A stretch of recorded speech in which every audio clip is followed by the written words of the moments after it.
Alex Lofgren and Emily Henkel, both seasoned outdoor enthusiasts, embarked on a camping trip to Death Valley equipped with water, camping supplies, and provisions to last at least a day. On April 3rd, 2021, they departed from Hellendale, California for what they expected to be a routine getaway. But by the following day, their adventure turned into a harrowing ordeal. Alex had a reputation for venturing into isolated areas, and Emily had grown to enjoy joining him on these wilderness journeys. That morning, they set out with plans to explore some of Death Valley's well-known sites, followed by camping under the stars later that evening.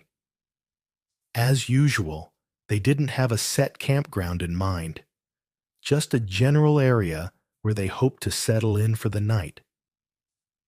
Earlier that day, a park ranger had pointed them toward a secluded spot deep in the park, accessible only by a rugged backcountry road. Always up for an adventure, Alex and Emily welcomed the suggestion. The route led them to Gold Valley Road, a rough, unpaved path winding through the heart of the desert. Though remote, it seemed manageable. They were driving a Subaru Forester, a vehicle built for off-road terrain, and felt confident it could handle the challenge. As they ventured deeper into the park, the landscape around them began to change. Death Valley revealed its full intensity, an unforgiving stretch of land where time felt still and silence reigned. The valley is the lowest point in North America, carved by ancient forces into a vast expanse of salt flats, rocky canyons, and sun-scorched dunes. Towering mountains frame the basin, their colors shifting with the daylight. It's a place of stark beauty and brutal extremes, where temperatures soar to record-breaking highs and the terrain offers little refuge. To seasoned explorers like Alex and Emily, it was both a paradise and a challenge, a wild place where few dared to wander far from the main roads. But by 5:30 p.m., the sense of wonder gave way to a chilling reality. As they made their way down the desolate road, two sharp pops shattered the stillness. Emily's stomach dropped. They pulled over, stepped out, and found that both passenger side tires had been torn apart by a jagged rock embedded in the road. With just one spare tire and no cell reception, they found themselves stranded deep in the heart of Death Valley, about 22 miles from the nearest paved road. There was no shade, no visible water sources, and no easy way out. Instincts kicked in quickly.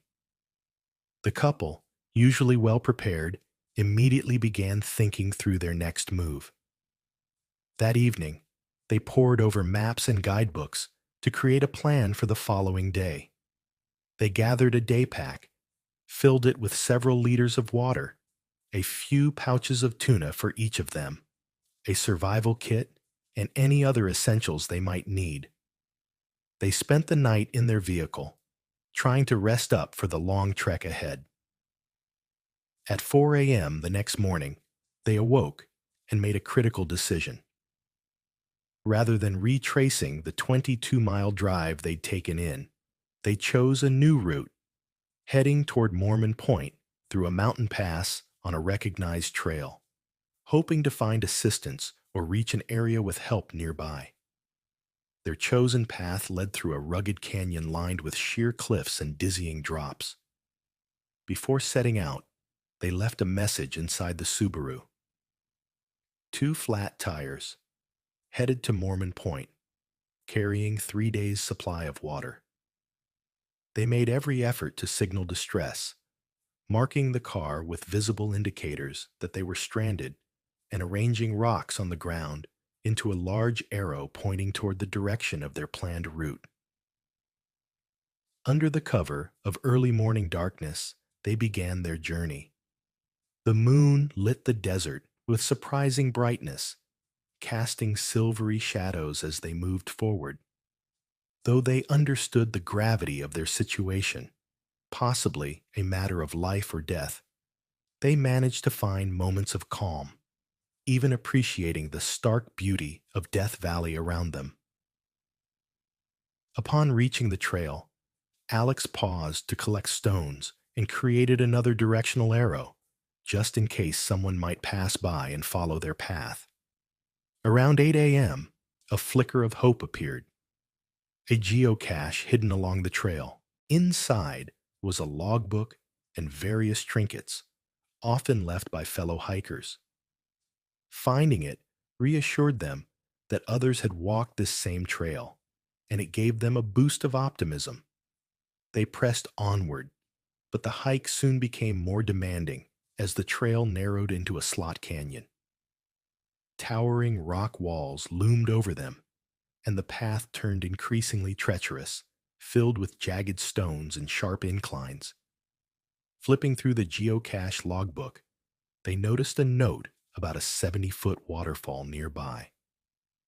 Roughly a mile later, they came upon it and were struck with dread. The waterfall plunged straight down a sheer cliff. There was no simple descent. The route clearly required climbing gear, ropes, harnesses, equipment they didn't have. They scouted the area for an alternate path down, but found none. With limited options, they made a fateful choice: continue forward, even if it meant scaling the cliff. Alex searched for any natural footholds, boulders or ledges that could act as steps. Emily watched anxiously as he began to descend, urging caution. "One step at a time," she called. "No risks. Take it slow. Please be careful." Alex moved steadily, but soon reached a point where the rock face offered no more easy holds. He called out, "I don't see a safe way down. I'm going to climb back up." Emily stayed focused, eyes scanning the surroundings, hoping to find something, anything, to help. Then she heard him shout, "I lost my grip." Panic surged through her. "What do you mean you lost your grip?" she cried. She scrambled for a branch, a rope, a handhold, anything. But it was too late. Seconds later, Alex slipped. He plunged 70 feet down the face of the waterfall, vanishing from her sight. Emily screamed, frozen in horror. She stood at the edge, heart racing, unable to comprehend what had just happened. She was alone, desperate, and shaken to her core. She didn't know what to do next. By some stroke of unimaginable luck, Alex was still breathing. He called out to Emily, urging her to get help. Time was slipping away. Just minutes earlier, before the fall, she had noticed a possible route down the canyon wall, a narrow fissure along the left side of the rock face. Alex had fallen along the right side, but this crevice on the opposite wall, though steep and dangerous, looked like her only hope of reaching him. Without hesitating, Emily made a gut-wrenching decision. Her own safety was now secondary. She had to reach him. She crossed to the left side of the canyon, gripping the jagged rock walls with her arms spread wide, bracing herself between the two sides of the crack. Inch by inch, she carefully descended into the abyss. Halfway down, she reached a point where the rock offered no more handholds. She was suspended, with roughly 30 feet still to go. Thinking fast, she dropped her backpack to the ground below, hoping it would soften her impact. Then, with a deep breath, Emily let go. She hit the ground hard. Pain shot through her body. She had landed on her feet and immediately heard the unmistakable snap of bone. Her ankle had broken cleanly, but incredibly, nothing else seemed seriously injured. Fueled by adrenaline and fear, she forced herself upright and limped toward where Alex had fallen. But it was too late. His injuries were fatal. Alex had passed away, dying there in the canyon on Easter Sunday, April 4th, 2021. Emily was devastated, but there was no time to grieve. Not yet. She needed to take stock of her surroundings. The reality hit her like a second fall. They had landed on a ledge halfway down the canyon. Below them was another 100-foot drop, completely impassable. Even if her ankle were intact, escape was impossible. Isolation, guilt, and helplessness surrounded her like the canyon walls. That night, she cried silently, the darkness offering no comfort. When morning came, her hope that it had all been a nightmare quickly vanished. Alex was still gone. She was still alone, injured, and trapped. But Emily wasn't ready to give up. She took inventory of what she had left, the supplies they had packed the night before: water, bags of tuna, and most importantly, a survival kit. Inside was a Mylar emergency blanket, which she used to create makeshift shelter by stacking nearby rocks for support. Her most critical asset, though, was the solar charger she had brought.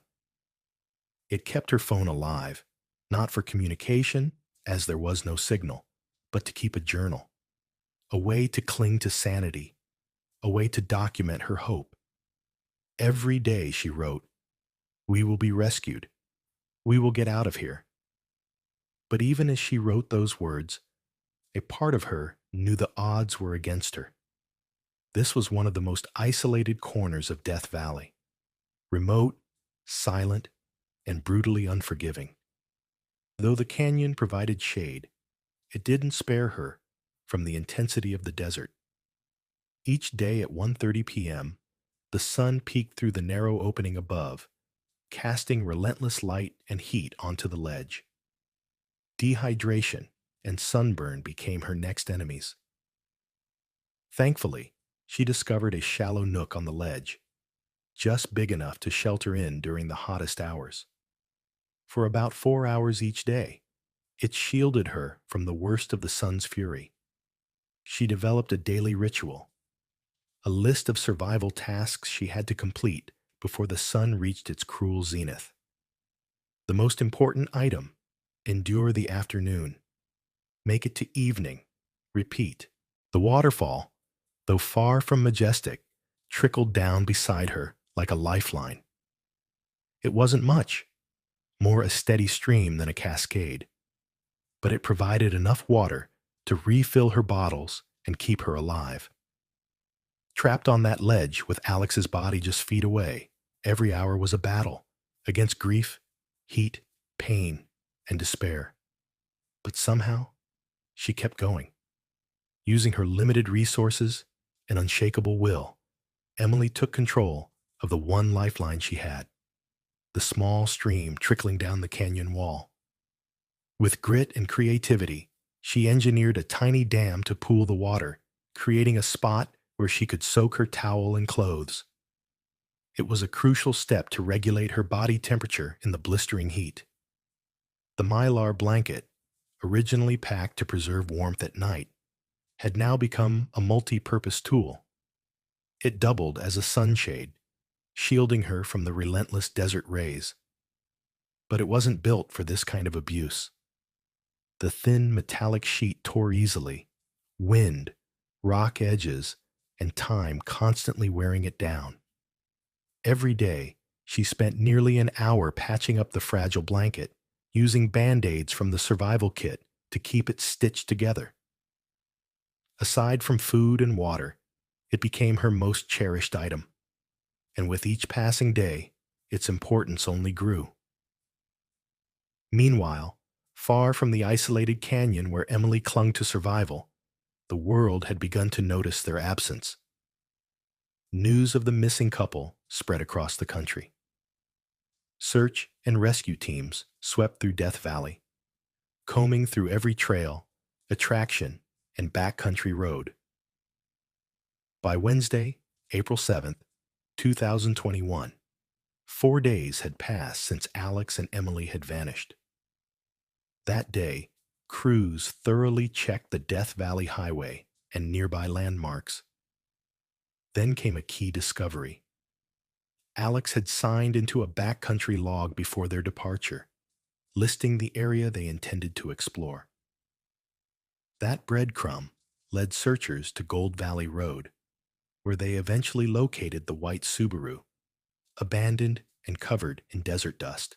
Inside, the handwritten note revealed the couple's last known direction, toward Mormon Point.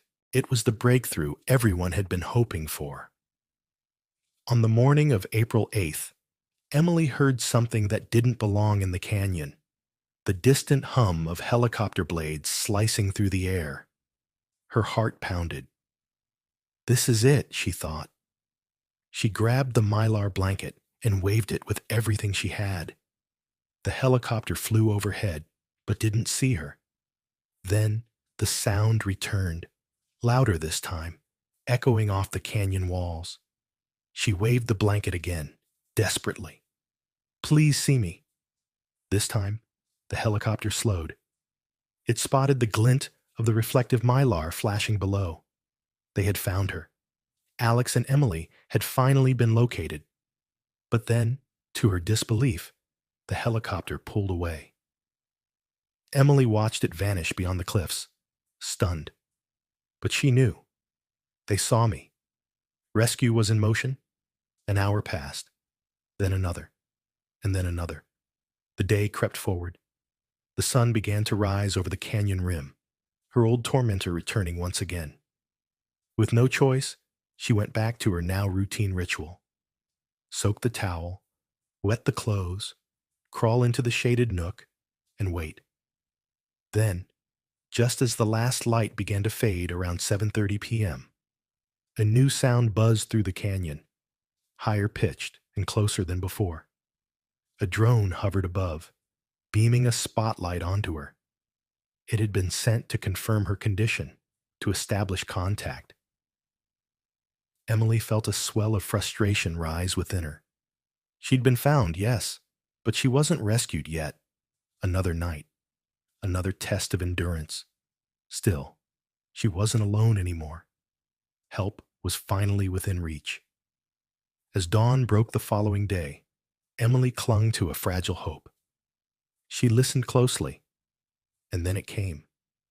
The unmistakable thump of helicopter blades cutting through the morning stillness. This time, it was a Navy search and rescue team. Relief surged through her, but the rescue was far from simple. The rugged terrain of the Slot Canyon made everything more difficult. Rescuers first attempted a hoist operation, lowering 2 team members toward her location. But the tight, twisting walls of the canyon, combined with unpredictable winds from the chopper's blades, made descent almost impossible. For 20 long minutes, she watched as the team battled gravity and geology. Again and again, they were pushed off course. But finally, against the odds, they reached her. The rescue crew secured Emily into a stretcher, strapping her in for the hoist up. As they began lifting her, she shut her eyes tight. The sensation of rising into the air, suspended above the jagged rocks and the sight of her trauma, was too much. She couldn't bear to look. But then curiosity tugged at her. She peeked. Below her stretched the endless, barren wilderness of Death Valley, a sweeping sea of beige and stone. It was surreal. That they had found her at all, in such a vast and remote place, seemed nothing short of a miracle. Emily was airlifted to safety and rushed to a nearby hospital, where she underwent emergency surgery for her shattered ankle. She spent 6 days recovering under the watchful eyes of medical staff. Doctors told her that the simple decision to keep her shoe on, made in the heat of survival, had prevented dangerous swelling and likely saved her foot. Once she was stable, Emily returned home to Cincinnati, Ohio. She had survived one of the most unforgiving places on earth, carrying with her the weight of loss, the strength of endurance, and a story few could ever imagine. In Alex's honor, a piece of legislation he had supported was renamed and passed the Alexander Lofgren Veterans and Parks Act, which grants free lifetime access to national parks for veterans and Gold Star families. It was signed into law in December 2021. It stands as a lasting tribute to a man who believed in the healing power of the land and a woman who proved just how strong a human spirit can be. Emily Henkel's story is one of unimaginable strength, heartbreak, and survival. In the face of overwhelming loss, she chose to keep going, and in doing so, she honors the memory of Alex Lofgren every single day. If this story moved you, please give this video a like and subscribe to the channel for more powerful true stories of resilience, hope, and the human spirit.